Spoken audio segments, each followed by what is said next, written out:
Welcome to This Explainer. Lately I think a lot of us are walking around with this strange, lingering fatigue, but we might not really have the right words to describe it. We live in an era where we are constantly bombarded with answers, right? Summaries, instant takeaways. Modern society has actually begun to overproduce clarity itself. But despite having all this crystal clear information literally at our fingertips, we're feeling increasingly exhausted. So today, we're going to take a step back and observe exactly why our modern, hyper-explained environment is quietly burning out our cognitive engines. And that really brings us to a fundamental question. Why do we feel this desperate need to understand absolutely everything the exact second we encounter it? Think about your daily feeds. You've got fast-scrolling news, AI-generated responses, short-form algorithms. They all promise immediate comprehension. But here's the crucial point we need to establish right up front. More explanation doesn't necessarily mean more actual understanding. In fact, the sheer volume of instant explanations might be the exact thing blocking us from deeper comprehension. Section 1, the discomfort in not understanding. There was once a time when not understanding something right away was perfectly normal. You'd read something, not quite get it, and just let it sit. The meaning would sort of emerge later on. But today, ambiguity is increasingly treated like a symptom, like an error code that has to be cured instantly. It's like we're caught in this psychological loop. Step 1, we encounter something we don't understand. Immediately, that triggers step 2, anxiety. We just don't like the feeling of ambiguity anymore. So we move right to step 3, a demand for an immediate explanation. We rush to the comments, we ask an AI, we look for the TLDR, and that inevitably leads us to step 4, meaning fixation. We essentially force the meaning to lock into place before it's actually had the time to mature.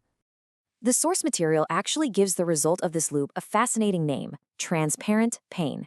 It's the cognitive friction that happens when our natural, linear human processing clashes with the nonlinear, instantaneous speed of the digital environment.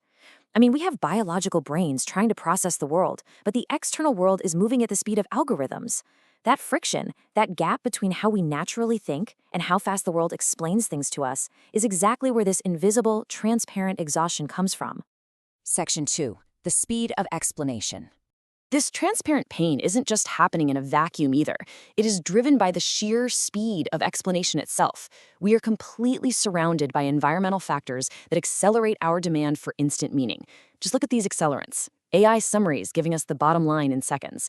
Instant commentary telling us exactly how we're supposed to feel about breaking news.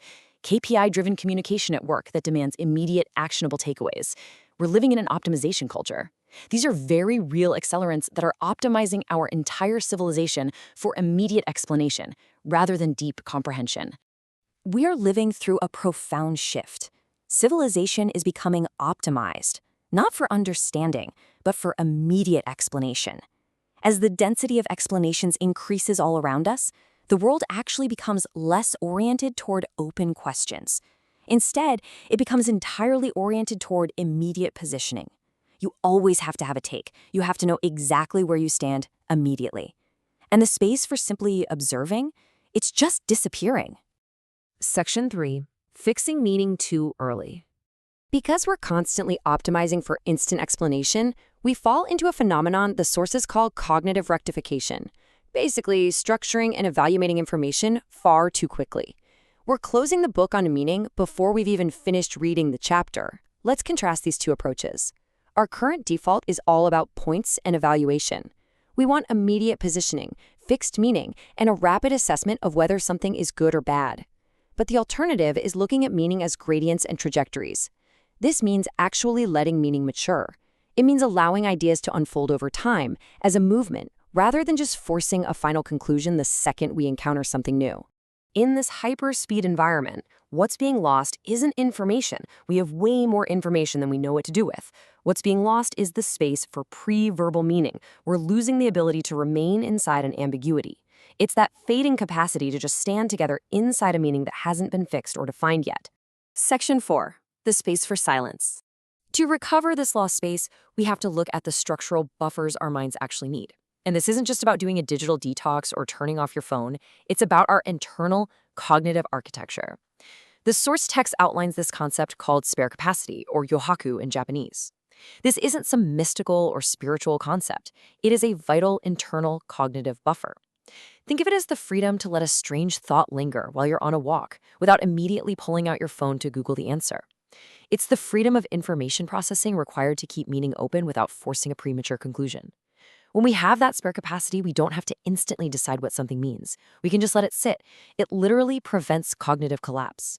And when we cultivate that spare capacity, we can actually engage in contemplation, or kansho. The text beautifully frames contemplation not as acquiring more facts, but as the ethical breath of knowledge. It's observing the act of observation itself. It's a quiet tuning of our resonance with the world.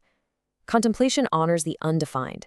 It allows us to carefully look at the world around us without constantly rushing to solve it or evaluate it.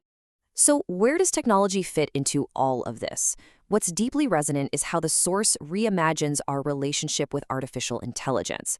Instead of using AI just for instant answers that kill off our spare capacity, it suggests AI could function as an atmospheric health scan. Imagine AI not as an oracle pushing meaning onto us, but as a quiet, transparent atmosphere, a mirror that simply reflects our cognitive state, our biases, and our blind spots without ever forcing a conclusion. Section 5, Staying with the Question. So how do we stop forcing these conclusions? How do we start staying with the question? The text makes a really beautiful observation here. Interference begins with consciousness, yet consciousness arises from life. Human understanding isn't just a digital calculation. It is inherently tied to the biological rhythm of life. It requires the slow pulse of time, the rhythm of a heartbeat, the space of a deep breath to truly resonate with the world. When we try to outpace life with instant clarity, we lose the very essence of human understanding. So I want you to really consider this. Do humans truly need a world that can be instantly understood? Is absolute, immediate clarity actually what the human mind requires to thrive? Or do we perhaps need the ability to just stay for a little while with what still cannot be explained? Oh, there's so many yummy vegetarian options out there. You could try like lentil soup, veggie burgers, tofu stir fry. The possibilities are endless.